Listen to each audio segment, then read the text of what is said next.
Hello दोस्तों, आप सभी को नमस्कार। अगर आप किसी गवर्नमेंट एग्जाम की तैयारी कर रहे हैं या करने की सोच रहे हैं तो ये वीडियो आपके लिए बहुत इंपॉर्टेंट है, इसलिए वीडियो को शुरू से एंड तक पूरा देखिए।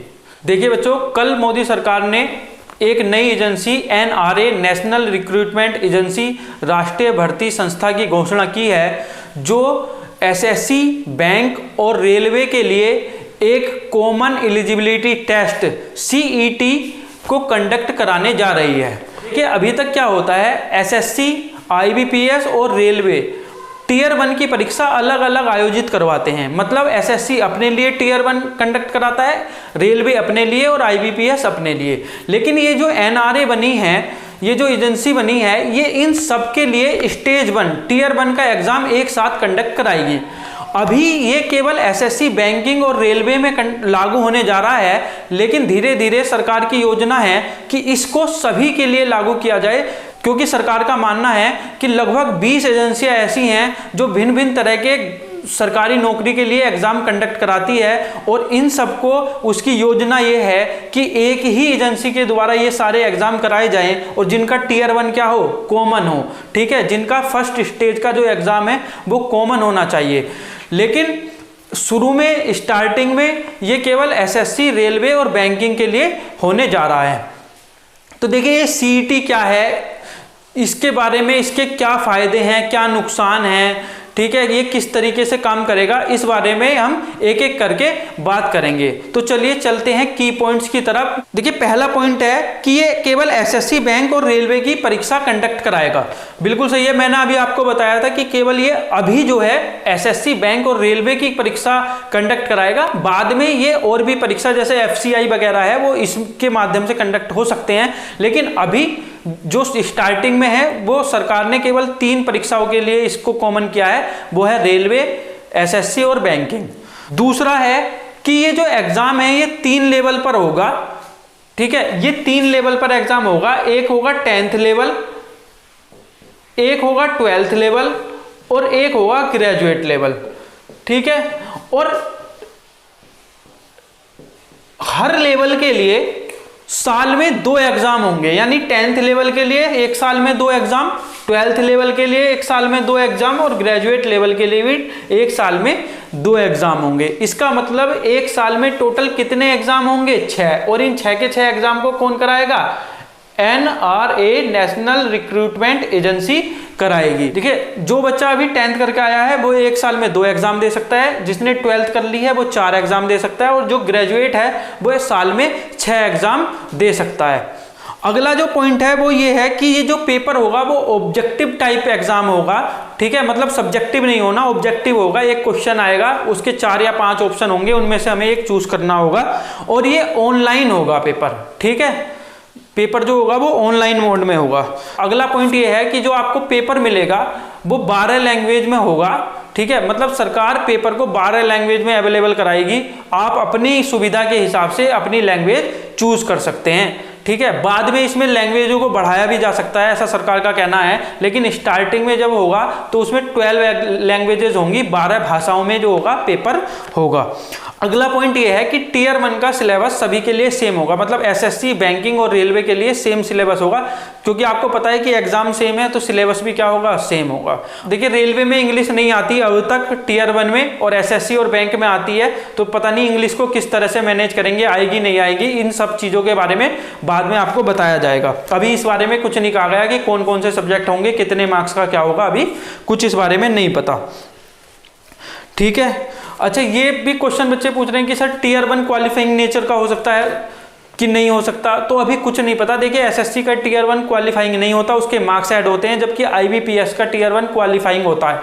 ठीक है, तो इस बारे में भी अभी कुछ नहीं पता कि क्वालिफाइंग होगा कि मार्क्स ऐड होंगे, इसका अभी कुछ नहीं पता, ये सारी चीज़ें बाद में बताई जाएंगी। अगला पॉइंट ये है कि भाई टीयर 2 जो है या उसकी बाद की जो भी स्टेज हैं, जैसे SSC में टीयर 2 होता है, उसके बाद डिस्क्रिप्टिव होता है, उसके बाद टाइपिंग टेस्ट, स्किल टेस्ट होता है, तो टीयर 2 और उसके बाद के जो सारी स्टेज हैं उनको हर आयोग अपने हिसाब से कराएगा। मतलब SSC अपने हिसाब से जो भी टीयर 2, टीयर 3, टीयर 4 कराना है, बैंक को जो भी करवाना है, मेंस, प्री के बाद मेंस करवाता है, इंटरव्यू, या रेलवे का जो है प्री मेंस, वो सब कुछ टीयर 2 और उसके बाद की जो प्रक्रिया है उसको आयोग अपने हिसाब से कराएगा।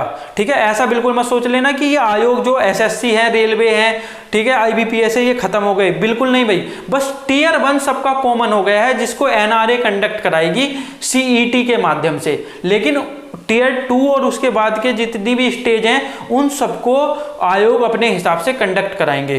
ठीक है, अगला पॉइंट ये है कि स्कोर कार्ड मिलेगा, जो इसमें एक स्कोर कार्ड मिल रहा होगा और उसकी वैलिडिटी 3 साल होगी। मतलब आपने एक बार पेपर दिया, आपको उसका स्कोर कार्ड मिल गया, वो स्कोर कार्ड आपको 3 साल तक काम देगा। जो भी वैकेंसी निकलेगी उस स्कोर कार्ड के हिसाब से आप क्या कर सकते हो, उसमें अप्लाई कर सकते हो। ठीक है, और ऐसा भी बिल्कुल नहीं है कि एक बार आपने एग्जाम दे दिया तो 3 साल तक फिर आप एग्जाम नहीं दे सकते। ठीक है, जैसे सपोज करो कोई पेपर है, उससे पहले आपने 3 बार एग्जाम दे रखा है, आपके पास 3 बार का स्कोर कार्ड है, तो उन 3 बार के स्कोर कार्ड में से जो बेस्ट स्कोर कार्ड होगा वो कंसीडर किया जाएगा। समझ आ रही है बात? ठीक है, तो इसमें बेस्ट स्कोर कार्ड कंसीडर किया जाएगा और स्कोर कार्ड 3 साल तक वैलिड होगा। और अगर आप एग्जाम नहीं देना चाहते तो एक बार देने के बाद तो आपका जो स्कोर कार्ड है वो 3 साल तक वैलिड रहेगा। आपको जो वैकेंसी आएगी आप उस स्कोर कार्ड के हिसाब से अप्लाई कर सकते हो। ठीक है, अगला ये है कि एज लिमिट अभी कुछ नहीं है। ठीक है, अभी इसके बारे में कुछ नहीं कहा गया है, लेकिन ये उम्मीद है कि हर आयोग अपने हिसाब से एज लिमिट निर्धारित करेगा। जैसे एसएससी अपने हिसाब से, रेलवे अपने हिसाब से, बीपीएस अपने हिसाब से एज को निर्धारित करेंगे। अब देखिए इसके बेनिफिट्स पर आते हैं कि ऐसा जो हुआ है, ये एनआरए बनी है, ये सीईटी जो हो रहा है, इसके फायदे क्या क्या हैं। तो पहला तो ये फायदा है कि इसमें कॉमन रजिस्ट्रेशन है, मतलब आपको एक ही बार रजिस्ट्रेशन करवाना है। ऐसा बिल्कुल नहीं है कि एसएससी के लिए आपको अलग से रजिस्ट्रेशन करवाना पड़ रहा है, बैंकिंग आईबीपीएस के लिए अलग से और रेलवे के लिए अलग से। आप पोर्टल पर जाकर एक बार रजिस्ट्रेशन कराइए, वही सबके लिए काम करेगा। ठीक है, तो आपको बार बार रजिस्ट्रेशन कराने की हेडेक जो है वो खत्म हो जाएगी। ठीक है, तो एक बार रजिस्ट्रेशन करा के आपका काम चल जाएगा। दूसरा है कि फीस जो है वो सिंगल फी है, मतलब आपको एक बार फीस देनी है, बार बार फीस देने की जरूरत नहीं है, अलग अलग फीस देने की जरूरत नहीं है। तो इससे क्या हो रहा होगा, बच्चे की कॉस्ट कटिंग हो रही होगी, उनके थोड़े पैसे बच रहे होंगे। एक चीज जो मोस्ट इंपॉर्टेंट है वो ये है कि सरकार ने कहा है कि हर जिले में हर डिस्ट्रिक्ट में एक सेंटर जरूर बनेगा। अभी क्या होता है, जो रिमोट एरियाज होते हैं उनमें सेंटर नहीं होते, बहुत दूर दूर जाकर एग्जामिनेशन सेंटर होते हैं, बच्चों को 300-400 किलोमीटर जाना पड़ता है एग्जाम देने के लिए। एक दिन पहले जाते हैं, एक दिन बाद में आते हैं, तो बहुत सारी समस्याएं रहती हैं। और लड़कियों के लिए विशेषकर दिक्कतें होती हैं, जब 400-500 किलोमीटर दूर एग्जाम होता है तो पेरेंट्स मना कर देते हैं कि चलो छोड़ो। ठीक है, तो इस तरह की चीजें आती हैं। लेकिन अब जब हर जिले में एग्जामिनेशन सेंटर होगा तो आप बिल्कुल आसानी से जाके एग्जाम दे सकते हो, तो उससे आपका खर्चा भी बचेगा और जो आपके 2-3 दिन आने जाने में लगते हैं वो सारी चीजें भी बच रही होंगी। तो ये बहुत बड़ा फायदा होगा कि हर जिले में कम से कम एक सेंटर तो जरूर होगा, लेकिन जहां पर बच्चों की संख्या अधिक होगी वहां एक से ज्यादा सेंटर भी बनाए जाएंगे। देखिए अगली चीज ये है कि जो माल प्रैक्टिसेस होती हैं, मतलब चीटिंग जैसे केस होते हैं, वो इन जैसी एजेंसियों के कारण जो होते हैं वो बहुत कम हो जाते हैं। जैसे आपको पता है कि यूजीसी नेट है, उसका जो एग्जाम है वो एनटीए करवाती है, नेशनल टेस्टिंग एजेंसी। ऐसे ही जो आपका ये मेडिकल का एग्जाम होता है नीट, इसको भी एनटीए कंडक्ट कराता है। सीटेट का एग्जाम है उसको सीबीएसई कंडक्ट कराता है। तो इस तरह की जो एजेंसीज हैं जो वो एग्जाम कंडक्ट कराती हैं तो वो बड़े फेयर होते हैं। तो देखिए उम्मीद की जा रही है कि एनआरए के आने से जो ये है एग्जाम वो फेयर होंगे। ठीक है, तो चीटिंग जैसी समस्याएं जो हैं वो इसमें खत्म हो जाएंगी और फेयर सिलेक्शन की तरफ हम बढ़ रहे होंगे। ठीक है, अगले देखिए कुछ बच्चों के डाउट्स हैं, कुछ बच्चों के क्वेश्चंस हैं जो उन्होंने मुझे भेजे हैं, तो उन पर बात कर लेता हूं। देखिए ये पूछा गया है कि एसएससी 2020, सीपीओ 2020 या आईबीपीएस 2020 या एनटीपीसी की परीक्षा जिसका आपने फॉर्म भर रखा है उसके एग्जाम पर कोई फर्क पड़ेगा क्या, वो सीईटी के हिसाब से होंगे क्या? तो ऐसा बिल्कुल नहीं है। जो भी फॉर्म अब तक आपने फिल कर दिए हैं या जो नोटिफिकेशन आए हुए हैं वो एग्जाम सब आयोग के द्वारा अपने अपने तरीके से कराए जाएंगे। सीईटी का उसमें कोई रोल नहीं है। सीईटी जो अप्लाई होगा लगभग 2021 और उसके बाद वाले एग्जामों पे अप्लाई होगा। तो अभी आपने जिन एग्जामों के फॉर्म भर रखे हैं, जिनकी आप तैयारी में लगे हुए हैं, जिनके फॉर्म आने वाले हैं, तो आप बिल्कुल ऐसा ना सोचें कि वो सीईटी के हिसाब से होंगे। वो जिस पैटर्न पर होते हैं उसी पैटर्न पर होंगे। आप उनकी तैयारी में बिल्कुल लगे रहिए। ठीक है, अगला ये है कि सर जो ये सीईटी है ये राज्यों की जो परीक्षाएं जैसे यूपी ट्रिपल एससी है इन परीक्षाओं में भी लागू होगा क्या। तो देखिए सरकार ने कहा है, सेंट्रल गवर्नमेंट ने कहा है कि अगर राज्य सरकार चाहें इस पर वो सहमत हों तो बिल्कुल वो सीईटी के माध्यम से अपना जो चयन है बच्चों का चयन कर सकती हैं अपनी भिन्न भिन्न परीक्षाओं के लिए।